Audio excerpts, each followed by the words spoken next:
अपनी खोज इस अस्पताल किचन में तंत्रिका तंत्र पर किया। उन्होंने इस छोटी सी किचन को प्रयोगशाला बना लिया था। उनका सबसे महत्वपूर्ण कार्य यह था कि उन्होंने अकेले तंत्रिका तथा कोशिका संरचना को अभिरंगित करने की क्रांतिकारी विधि प्रदान की। इस विधि को ब्लैक रिएक्शन के नाम से जाना गया। इस विधि में उन्होंने सिल्वर नाइट्रेट के तनु घोल का उपयोग किया और विशेषतः यह कोशिका को कोमल शाखाओं की प्रक्रिया का क्या बताया, मार्ग बताया, पता लगाने में महत्वपूर्ण था। सारी जीवन इस दिशा में कार्य करते रहे और इस विधि में सुधार करते रहे। गोल्गी ने अपने शोध के लिए उच्चतम उपाधि भी प्राप्त किया, है ना, पुरस्कार प्राप्त किया। सन 1906 में इन्हें सैंटियागो रैमोनी कजाल के साथ संयुक्त रूप से तंत्रिका तंत्र की संरचना के कार्य के लिए इन्हें नोबेल पुरस्कार से भी सम्मानित किया गया था। किसको? गोल्गी, माइको गोल्गी ऑपरेटस, सॉरी कौन था? गोल्गी का, है ना, गोल्जी। चलिए, माइटोकॉन्ड्रिया भी हम लोग कल पढ़ चुके थे, एक बार थोड़ा सा रिवाइज भी कर लेते हैं हम लोग। माइटोकॉन्ड्रिया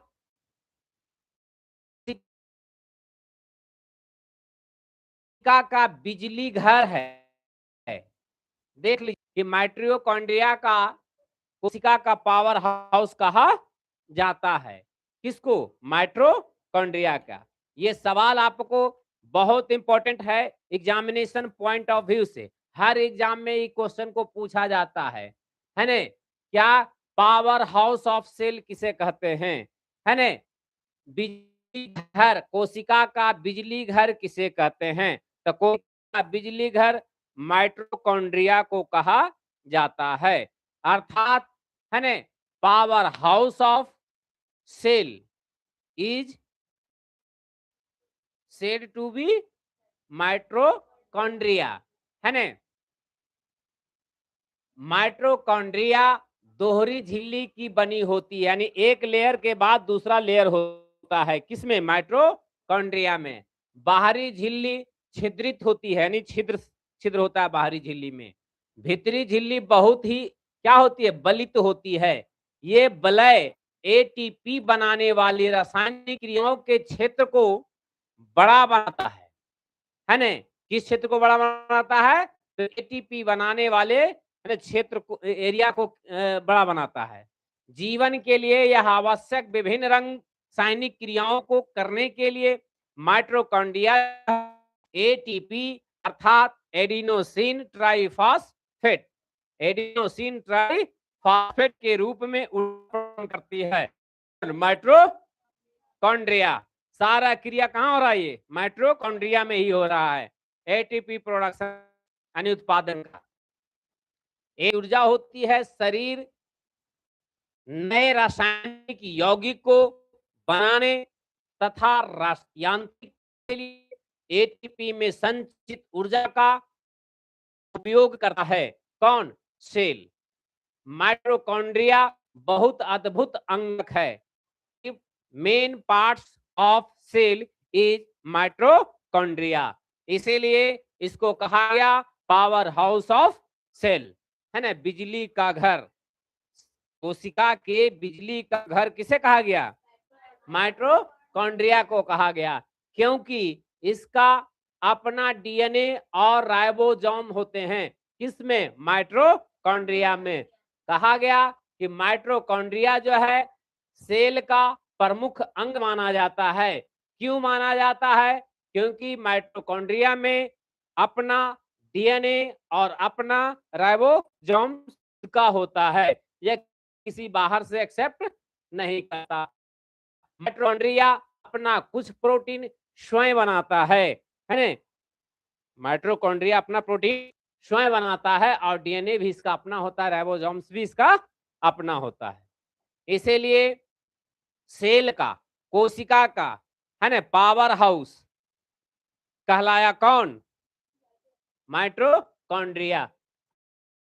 अब हम अगले ऑर्गेनेल्स में पढ़ते हैं, अगले अंगक में पढ़ते हैं, हिंदी में अंगक, इंग्लिश में ऑर्गेनेल्स, है ना, यानी भाग।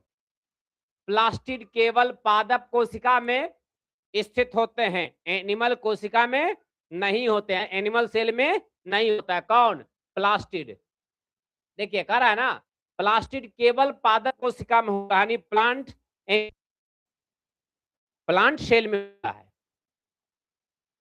प्लास्टिड किसमें होता है? प्लांट सेल में, एनिमल सेल में नहीं पाया जाता है। कौन? प्लास्टिड। ये ध्यान रहे,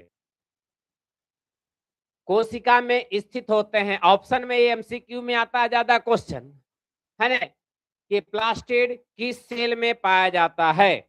option A animal cell, option B plant cell, है ना, या नहीं तो उसी को हिंदी में लिखेगा पादप कोशिका सेल में या जंतु कोशिका सेल, है ना, जंतु कोशिका में।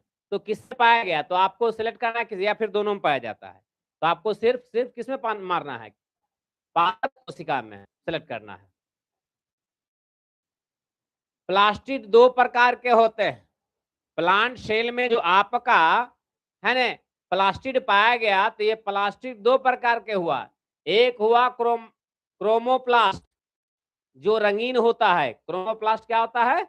रंगीन होता है ना। देखिए लिखा ना यहाँ पर कि प्लास्टिड जो है पादप कोशिका में पाया गया, और ये प्लास्टिड दो प्रकार के होते हैं। पहला क्रोमोप्लास्ट जो रंगीन प्लेरिस्ट होता है, और दूसरा होता है लिकोप्लास्ट जो श्वेत और रंगीन होता है ना।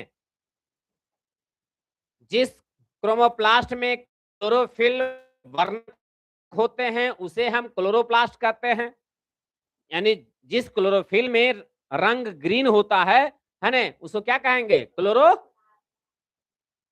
कहेंगे। पौधे में क्लोरोप्लास्ट प्रकाश संश्लेषण के लिए बहुत ही आवश्यक है। यदि क्लोरोप्लास्ट नहीं रहेगा पेड़ पौधे में तो प्रकाश संश्लेषण की क्रिया नहीं हो पाएगी और पेड़ पौधे अपना भोजन नहीं बना पाएंगे। जिस क्रोमोप्लास्ट में क्लोरोफिल वर्णक होते हैं उसे क्लोरोप्लास्ट कहते हैं। पौधों में क्लोरोप्लास्ट प्रकाश संश्लेषण के लिए क्या होता है? अति आवश्यक होता है। क्लोरोप्लास्ट में क्लोरोफिल के अतिरिक्त विभिन्न पीले अथवा नारंगी रंग के वर्णक भी होते हैं। वर्णक मतलब रंग होते हैं अलग अलग, है ना। ल्यूकोप्लास्ट प्राथमिक रूप से अंगक, अंगक मतलब भाग, है ना, जिसमें स्टार्च, तेल और प्रोटीन पाया जाता है, संचित होता है, गैदरिंग होता है। किसमें? अंग ल्यूकोप्लास्ट में। देखिए लिखा ना कि ल्यूकोप्लास्ट प्राथमिक रूप से अंगक है, और इस ल्यूकोप्लास्ट में क्या होता है? स्टार्च होता है, तेल होता है और प्रोटीन जैसे पदार्थ संचित होते हैं, अवस्थित होते हैं, जमा होते हैं। संचित होना मतलब जमा होना। क्लोरोप्लास्ट की भीतरी रचना में बहुत सी झिल्लियां, परतें होती हैं। किसमें? क्लोरोप्लास्ट में एक नहीं परत होते हैं, है ना, जो स्ट्रोमा में स्थित होता है। प्लास्टिड बाह्य रचना में माइटोकॉन्ड्रिया की तरह ही होते हैं। माइटोकॉन्ड्रिया की तरह प्लेरिस्ट में भी अपना और राइबोसोम्स होते हैं। जिस तरह से माइटोकॉन्ड्रिया में डीएनए और राइबोसोम्स था, उसी तरह से है ना प्लास्टिड में भी अपना डीएनए और अपना राइबोसोम्स है। ध्यान रहे, है इसका मतलब जो है आपका रसधानी। क्या है? रसधानी, रसधानियां। चलिए देखते हैं रसधानियां का इंग्लिश क्या होता है भाई, है ना।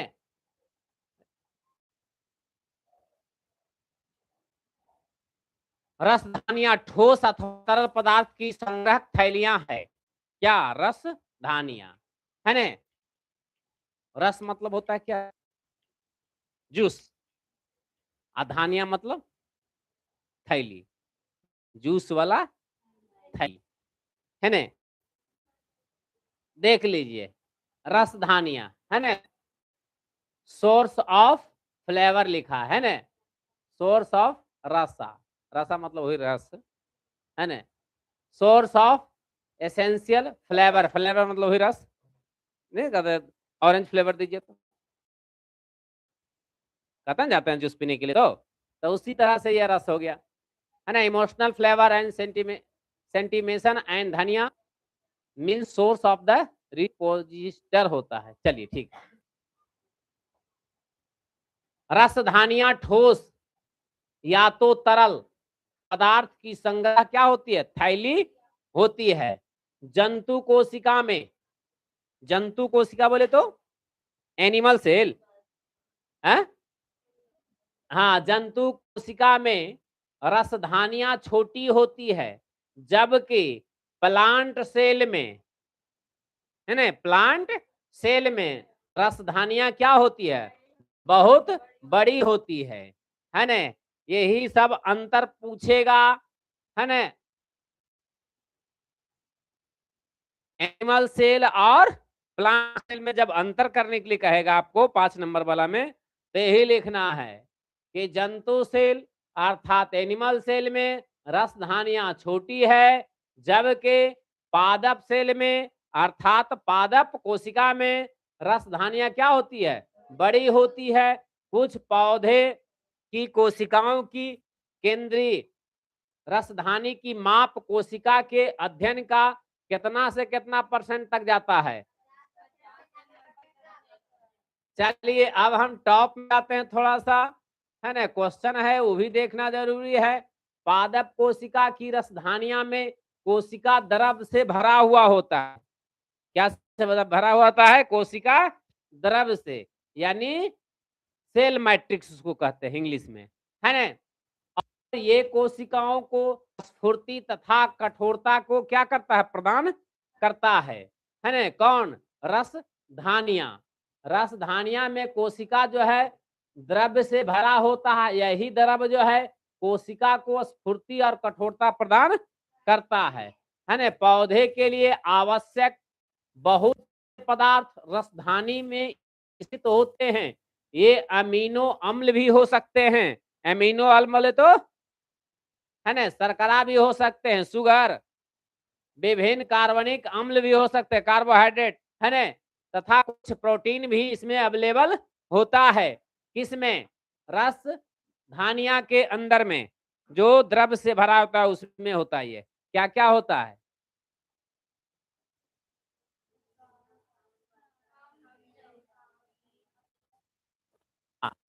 एकोशिक जीवों में, एक कोशिक जीवो, एक कोशिक मतलब यूनिसेलुलर, एक कोशी मतलब एक सेल वाला, इसको यूनिसेलुलर कहते हैं। वैसा एनिमल जो एक ही सेल से निर्मित है, एक ही कोशिका से निर्मित है, उसे हम एक कोशीय कहेंगे अर्थात यूनिसेलुलर एनिमल्स कहेंगे। मल्टी सेलर मतलब बहुकोशीय है ना, मल्टी सेलर मतलब बहुत कोशीय है। हाँ लोग कहने थे, लगता पढ़ल है जी। हाँ चलिए, एक कोशीय जीवों में कौन कौन है भैया बता सकते हैं? अमीबा है कि खाद्य रसधानियां में उनके द्वारा उपयोग में लाए गए खाद्य पदार्थ होते हैं। कुछ एक कोशीय जीवों में विशिष्ट रसधानी अतिरिक्त जल और कुछ अवशिष्ट पदार्थ को शरीर से बाहर निकालने में क्या होता है? भूमिका निभाता है। तो चलिए आज तो जान गए आप लोग कि अमीबा जो है यूनिसेलुलर है अर्थात एक कोशीय जंतु है कि नहीं है। हाँ तो अब आपके सामने 3 प्रश्न 4 प्रश्न है। आपके सामने कितने प्रश्न हैं? 4 प्रश्न है। तो पहला प्रश्न का आपका जवाब क्या मिला? आपको क्या मिला? पहला प्रश्न क्या है? तो ऐसे अंगों का नाम बता सकते हैं आंशिक पदार्थ होता है, कौन कौन? और प्लास्टिड। हाँ, तो ये सब तो लिखा जाएगा, कोई दिक्कत नहीं है। तो दो कैंसर मेरा, एक कैंसर मिल गया है ना। माइटोकॉन्ड्रिया और कौन था? प्लास्टिड है ना, है माइटोकॉन्ड्रिया।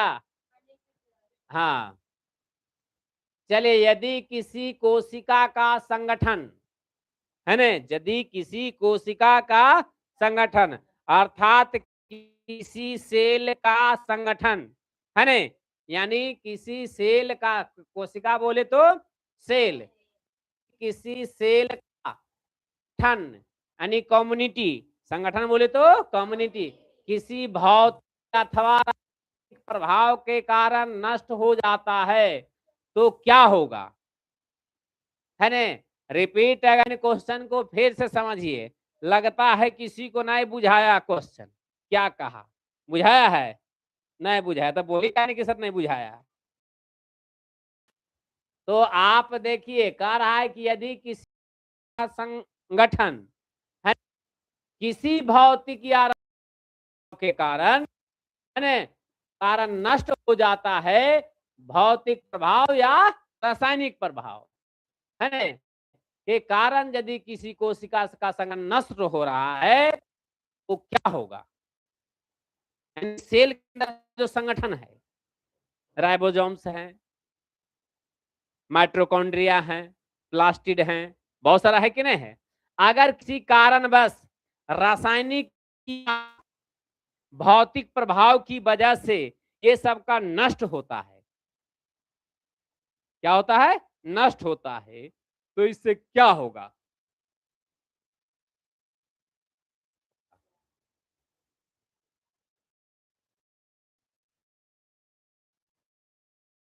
सेल में विस्फोट होगा, तो क्या होगा? सेल में विस्फोट होगा, फोन का भकंदर हो जाएगा, हो जाता है ना। तो मैंने ब्लास्ट किया, नहीं हुआ। तो चलिए, क्या होता है बताइए, कौची होगा सेल के अंदर? आउ सेल बगल वाला सेल को क्या करेगा? डैमेज नहीं करेगा। हैं? कहा जाता है कि एक एक टोकरी प्याज में अगर एक वो प्याज कहीं सड़ल रहे, तो अगला सप्ताह होते होते कई गो प्याज को सड़ा के रख देगा, है ना। तो ये हाल आपके सेल का है शरीर के अंदर, आप मल्टी है। एक बाल उखाड़िए उज्जर, तो कई फिर अगला सप्ताह हो जाएगा उज्जर, है ना। चलिए, लाइसोसोम्स को आत्मघाती की थैली क्यों कहते हैं? अभी जस्ट पढ़े हैं, अंदर प्रोटीन का संश्लेषण कहाँ से होता है? अभी जस्ट पढ़ा है, कहाँ से होता है? प्रकाश संश्लेषण की क्रिया क्लोरोफिल या क्लोरोप्लास्ट पर होता है ना, जंतु कोशिका की। तो जस्ट अभी पढ़ाया गया है, आप वहां से आंसर निकाल लीजिए। प्रत्येक कोशिका को अपना एक संरचना होती है कि नहीं होता है? प्रत्येक सेल का अपना एक संरचना होता है, जिसके द्वारा में विशिष्ट कार्य जैसे श्वसन होता है, पोषण होता है, अपशिष्ट पदार्थों का उत्सर्जन होता है, नए प्रोटीन बनाने की सहायता करते हैं। ऐसा तथा अंगनक विशेष संरचना के कारण हो पाता है। अतः कोशिका सजीवों की एक मरम्मत में भी सहायता करता है कि नहीं? कट छटा तो तुरंत रिपेयर हो जाता है ना। जंतु और पौधों के प्रजनन अंगों अथवा में विशेष विभाजन होती है, युग्मक बनते हैं जो निषेचन के पश्चात निर्माण भी करते हैं। यह एक है ना, यह एक क्या है भैया? एक अलग प्रकार का विभाजन है कि नहीं? इस अर्धसूत्री कहते हैं, अर्धसूत्री कहते हैं, याद हुआ? अर्धसूत्री किसे कहा गया? अभी प्रश्न था ना, तो उसका देखिए यहाँ पर यही हुआ, जिस क्रम में जिसमें क्रमशः दो विभाजन होते हैं, अर्धसूत्री में भी दो विभाजन हुआ कि नहीं हुआ? देखिए, अर्धसूत्री अर्धसूत्री कहते हैं जिसमें अर्धसूत्री में क्रमशः विभाजन होते हैं। जब कोशिका अर्धसूत्रन द्वारा विभाजित होती है, इसमें दो की जगह चार नई कोशिका बनती है और नई कोशिकाओं में मातृ कोशिका की तुलना में गुण की संख्या क्या होती है? सूत्रों की संख्या आधा होता है। क्या सोच सकते हैं कि संतत कोशिका में गुणसूत्र की संख्या क्यों आधी हो गई? अरे क्यों हो गया? यहाँ देखिए मातृकोशिका है मातृकोशिका है कि नहीं है? 4 है ना। विभाजन में हो गया 2 हो गया 2 एन या 2 अर्धसूत्री विभाजन में ना भाई। देखिए तो हो रहा है, तो इसी को कहते अर्धसूत्री विभाजन है ना। अर्धसूत्री विभाजन संचित कोशिकाएं चहानी चहानी छचम हो जय लो। आपने क्या सीखा इस चैप्टर में? आपने क्या सीखा? 3 दिन ये चैप्टर चल रहा था ना। तो ये 3 दिन में आपने क्या सीखा? जरा एक लाइन रिवाइज कर लेते हैं, है न। चलिए, रिकॉल इसको कहा था। रिवाइज करना को क्या कहते हैं? रिकॉल। कोशिका जीवन की मूलभूत संरचनात्मक इकाई है कि नहीं है। जीवन के मूल संरचना के इकाई कौन है? तो कोशिका है। अब आइए, कोशिका के चारों ओर कौन होता है? प्लाज्मा झिल्ली होता है। और ये झिल्लियां जो है लिपिड तथा प्रोटीन की बनी होती है। हाँ, बड़ा इम्पोर्टेंट है भैया, ध्यान रखे एग्जाम के लिए, है न। यानी 4 क्वेश्चन तो ये 2 लाइन से बन देते, नहीं बन रहे। अब आइए थोड़ा सा गुरु जी, काहे गुरु जी ने नहीं आव? हम थोड़ा सा घसकावे ला चाहे तो घसकवे नहीं करा हो, कैसे हो तिल्ला। हाँ, घसा के वाह। आइए, कोशिका झिल्ली कोशिका का सक्रिय भाग होता है। एक्टिव भाग होता है ना, एक्टिव पार्ट होता है कोशिका झिल्ली कोशिका का। आवसनम और जावसनम दोनों होता है ना। पसीना निकला भी अब बाहर का टेम्परेचर आवा भी, तो आवसनम जावसनम ला है कि नहीं, गेट का काम कर रहा है कि नहीं कर रहा है। तो इसीलिए कहा कि कोशिका झिल्ली जो है कोशिका का सक्रिय भाग है। यह पदार्थ की गति को यानी आने जाने को रास्ता देती है, भीतर और बाहर के वातावरण से नियमित प्रक्रिया करते रहती है। इसका मतलब ये एक्टिव पार्ट है। कौन? कोशिका झिल्ली। खाए वाला झिल्ली ना है, कौन झिल्ली? कोशिका झिल्ली, है न। सेल वॉल उसको कहते हैं, इंग्लिश उसको क्या कहते हैं? सेल वॉल, है न। अब आइए, पादप कोशिका अर्थात सेल, प्लांट सेल। पादप मतलब प्लांट, कोशिका मतलब सेल, तो प्लांट सेल में कोशिका झिल्ली के कोशिका भीति होता है, जिसको सेल वाल कहते हैं। भीति मतलब बाल, ये भीति है ना, है कहते हैं बाल।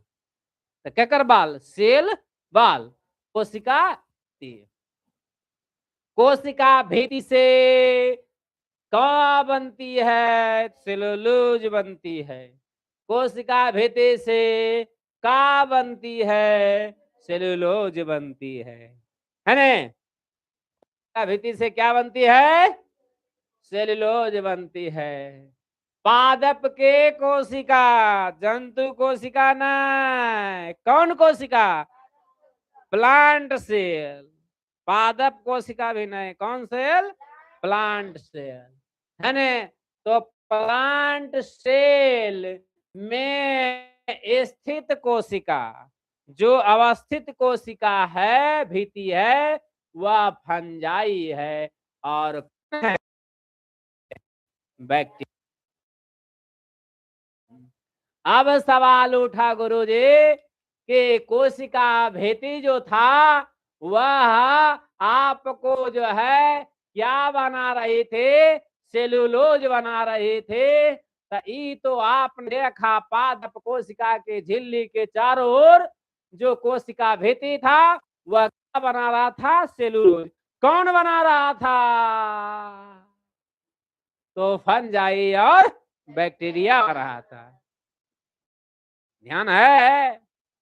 वो सेलुलोज को कौन बना रहा था? तो फंजाई और बैक्टीरिया बना रहा था। ठीक है। हाँ, अल्प प्रासरण दाबी घोल में बिना जीवित रहने देती है कौन? पादप कोशिका में, पादप कोशिका में स्थित कोशिका भित्ति फंजाई और बैक्टीरिया को अल्प प्रासरण दाबी घोल में बिना फटे जीवित रखता है। किसको जीवित रखता है? कहाँ रहता है? सेल वाल पर। सेल वाल पे क्या बनाता है? सेलुलोज बनाता है। कौन सेलुलोज बनाया? फंजाई और बैक्टीरिया। कहाँ बनाया? सेल वाल पर बनाया। ठीक है। चलिए अब थोड़ा सा यूकैरियोटिक की बात करते हैं।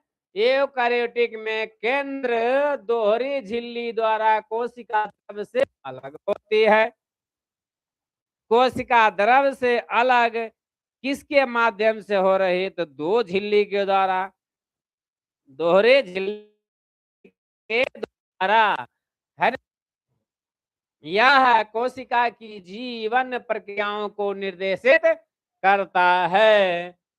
एंडोप्लाज्मिक रेटिकुलम अंत कोशिकीय यानी इंटरनल सेल। अंत कोशिकीय मतलब इंटरनल सेल परिवहन तथा उत्पादक सतह के रूप में कार्य करता है। कौन कार्य करता है? Endoplasmic reticulum. अंतः कोशिका परिवहन और उत्पादक सतह के रूप में कौन कार्य करता है? तो एंडोप्लाज्मिक रेटिकुलम काम करता है। और एक गोल्गी उपकरण क्या है भाई? तो गोल्गी उपकरण झिल्ली युक्त तो पुटिकाओं का स्तंभ है, यानी खंभा है। स्तंभ मतलब खंभा, पीलर है। यह कोशिका में बने पादप का संचयन होता है, यानी कलेक्शन होता है ना? और रूपांतरण होता है, मतलब वेराइटीज है ना? और क्या होता है? पैकेजिंग होता है, मतलब पैक करके अलग अलग होता है कि नहीं भाई? हाँ, तो ये किनका काम था? गोल्गी उपकरण का। चलिए आज की कथा इतना ही भाई। अरे और है, हाँ, कुछ कुछ पानी का बोतल रहता ना, मजा आता नहीं। अधिकांश पादप, मैक्सिमम, अधिकांश पादप, मैक्सिमम पादप मतलब कुछ था प्लांट में। एक बार के कई बार बता रहे हैं कि अधिकांश पादप यानी अधिकांश प्लांट, मैक्सिमम प्लांट कोशिका में झिल्ली युक्त अंगक होते हैं। अंगक मतलब ग्रैन क्या होता है? अंगक मतलब ऑर्गेनल्स यानी पार्ट्स, भाग है ना? क्या होते हैं? है ना? जैसे प्लास्टिड होते हैं, माइटोकॉन्ड्रिया होते हैं, इंडोप्लाज्मिक रेटिकुलम होते हैं, लाइसोसोम होते हैं, राइबोसोम होते हैं। होता है कि नहीं होता है? अंगक तो उसी में कहते हैं। कोशिका अंग कौन है? लाइसोसोम है, माइटोकॉन्ड्रिया है, पादप है, प्लास्टिड है, यही सब ना है। तो प्लास्टिड होते हैं। और प्लास्टिड कितने प्रकार के होते हैं भैया जी? कौन कौन? क्रोमोप्लास्ट और लीको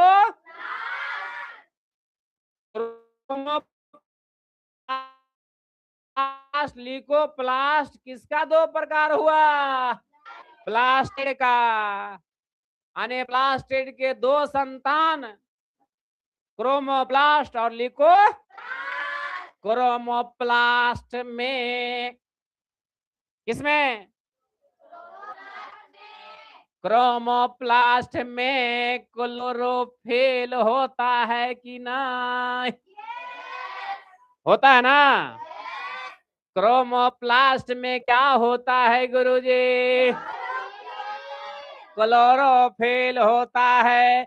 यही क्लोरोफिल के कारण क्या कहलाया? क्लोरो,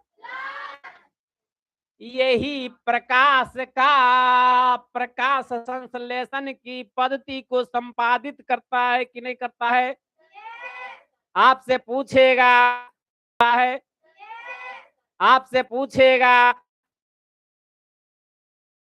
पादप कोशिका में, जंतु कोशिका में नहीं, किसमें? पादप कोशिका में कौन करता है? कहां पर होता है? किसके द्वारा संपन्न होता है प्रकाश संश्लेषण अर्थात सिंथेसिस, है ना? तो प्लास्ट में जो क्लोरोफिल होता है और उसी क्लोरोफिल को कार्य ही हम क्या कहते हैं? क्लोरो। और यही क्लोरोप्लास्ट जो है प्रकाश संश्लेषण की क्रिया को क्या करता है? संपादित करता है ना? ल्यूकोप्लास्ट क्या है? ल्यूकोप्लास्ट का प्राथमिक कार्य क्या है? संचय करना। क्या करना? पादप कोशिका। बड़ी रसधानी किसमें होता है? जंतु कोशिका में कि पादप कोशिका में? पादप कोशिका में। पादप कोशिका किसको कहा गया? प्लांट सेल को। और जंतु कोशिका किसको कहा गया? तो प्लांट सेल में रसधानी बड़ा होता है कि छोटा? कोशिका में रसधानी छोटा होता है। ये गुरुजी कोशिका की स्फूर्ति को बनाए रखने में कौन मदद करता है? तो रसधानी। कौन मदद करता है? और यह अवशेष पदार्थ सहित महत्वपूर्ण पदार्थों का क्या करता है? संचय करता है, अर्थात कलेक्शन करता है, एक जगह इकट्ठा करता है। संचय करना मतलब क्या हुआ? इकट्ठा करना।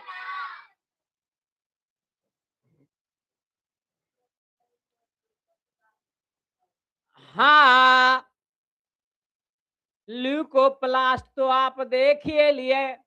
अब आगे देखिए प्रोकैरियोटिक। क्या देखेंगे? प्रोकैरियोटिक कोशिका में कोई भी झिल्ली, कोई भी झिल्ली किसको कहते हैं? मेम्ब्रेन को। किसको कहते हैं? आपने सुना होगा प्लाज्मा मेम्ब्रेन होता है ना? प्लाज्मा मेम्ब्रेन होता है, सेल मेम्ब्रेन होता है, तो वही झिल्ली मेम्ब्रेन हो गया। इंग्लिश में मेम्ब्रेन, हिंदी में झिल्ली। अब संस्कृत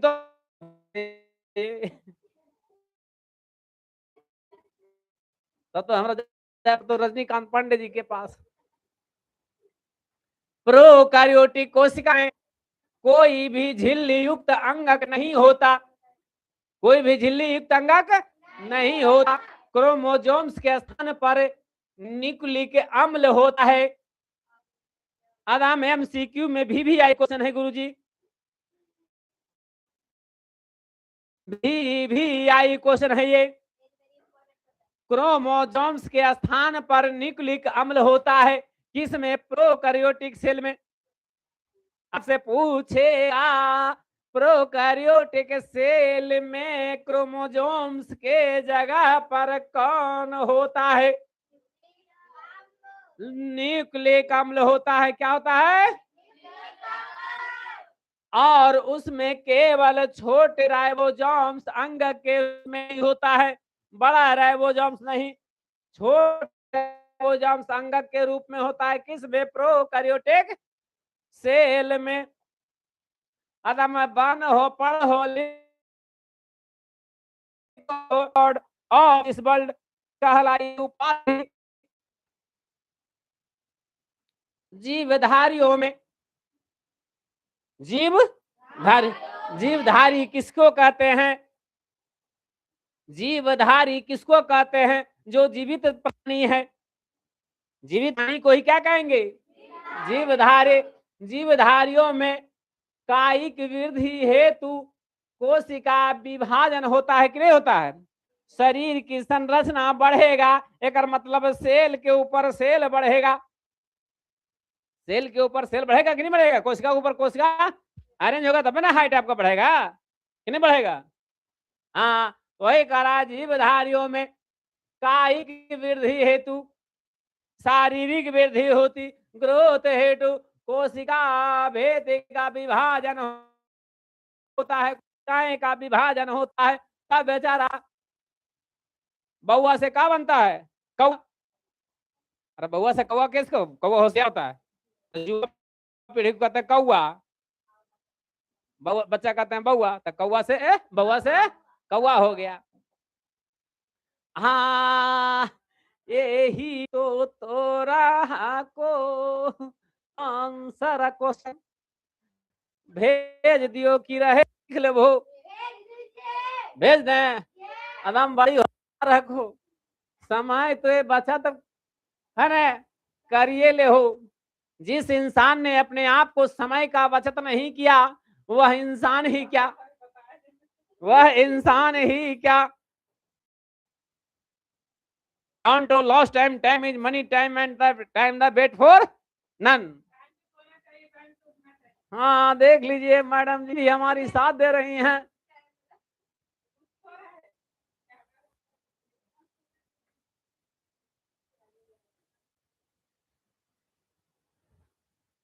हो गया ना? चलिए आज की कथा इतना सुनो वीर हनुमान। कल के कथा कल होगी, आज कीजिए विश्राम और मंगलवार नहीं बुधवार से यूनिट टेस्ट के लिए तैयार हो जाइए।